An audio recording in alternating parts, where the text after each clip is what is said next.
चर्चा हम आप सबको जल्दी जल्दी बता दें। आप सब आज जहां से बैठे हुए हैं, अभी वर्तमान में हम भारत से अनवरत एक कार्य कर रहे हैं, अपने बच्चों को सनातन संस्कृति से जोड़े रखना। आप ऑस्ट्रेलिया की धरती पर हैं, वो देश बहुत प्यारा है, प्रकृति से भरा हुआ है, वहाँ के लोग बहुत अच्छे हैं, वहाँ की सरकार लॉ एंड ऑर्डर बहुत अच्छा है, हम सब भारतीयों को सपोर्ट करते हैं, हमको मैत्रीय संबंध बनाए रखना है। लेकिन उन विदेशों में रहने वाले भारतीयों की जो सबसे बड़ी पीड़ा है, जो हमने देखी है, कि उनके बच्चे उनसे बहुत दूर हो जाते हैं, क्योंकि वो संस्कृति से दूर हो जाते हैं। उसका मूल कारण यही है, जब तक माता पिता कट्टर हिंदू नहीं होंगे, तब तक बच्चे भी कट्टर हिंदू नहीं होने वाले। कट्टर हिंदू का मतलब किसी को हमें काटना या मारना नहीं है।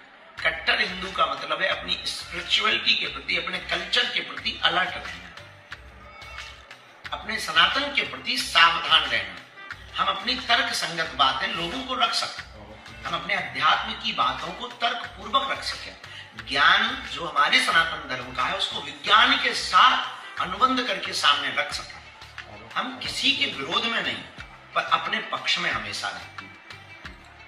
इसलिए आप लोग वहां रह करके बहुत गंभीरता से जीवन जी रहे हैं। हमने देखा आप लोगों का जीवन, सबका अच्छा सा जीवन तो नहीं होता, पर बहुत अच्छे से आप जीने की कोशिश कर रहे हैं। दिन भर जॉब पे जाना, शाम को वापस आना, फिर समय पर ना परिवार को दे पाना, उसका दुष्परिणाम छोटे छोटे बच्चों पर, बेटियों पर बहुत पड़ता है, और कई परिवार रोते हुए नजर आते हैं। इससे कई माता पिता जो आस लेकर के विदेश जाते हैं और अपना जीवन वहां पर खोते हैं, अपना जीवन की बड़ी बड़ी ऊर्जा और बड़े से बड़ा समय धन कमाने में, बच्चों की संतति को बहुत अच्छा बनाने में, वर्ल्ड लेवल की संस्कृतियों से वाकिफ कराने के लिए जो विदेश जाते हैं, कुछ ज्ञान के लिए जाते, कुछ अर्थ के लिए जाते, कुछ कर्म के लिए जाते, कुछ व्यवस्थाओं के लिए जाते, कुछ बिजनेस के लिए जाते, सब परिवार जो हमारा जुड़ा हुआ है, हमें एक निमंत्रण देना चाह रहे हैं। 25 फरवरी को 251 बेटियों का विवाह है,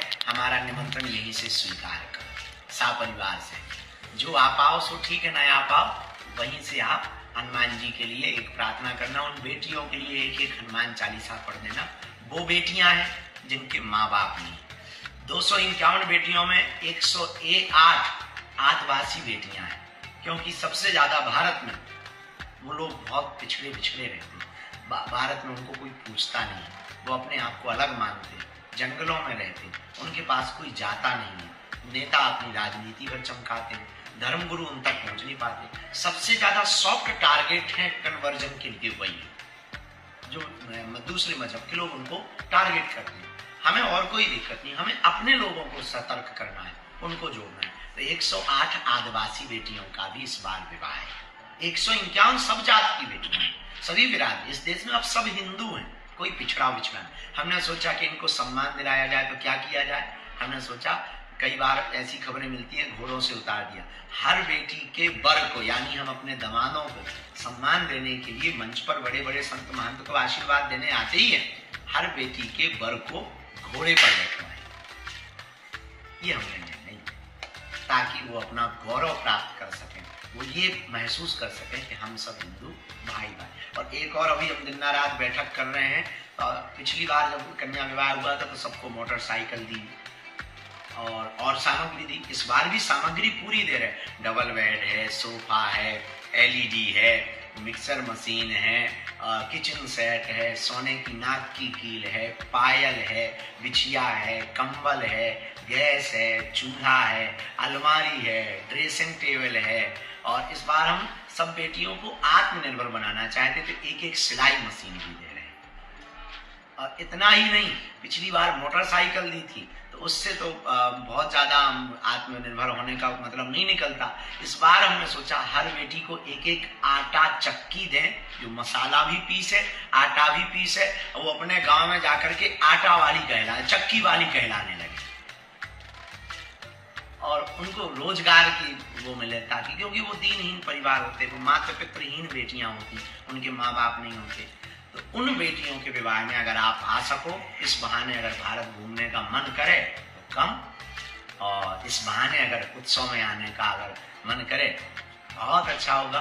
कन्या विवाह 26 फरवरी को है, 5 दिन का उत्सव है और इस 5 दिन के उत्सव में दीदी माँ रितंबरा जी कथा कर रही हैं। तो आप सभी लोगों को निमंत्रण है 2025 की 26 फरवरी के बेटियों के विवाह का। और हम मंगल प्रार्थना अपने सन्यासी बाबा से करते हैं। आप सब दोनों हाथों को बागेश्वराय नमः। ओम नमः। ओम सन्यासी देवा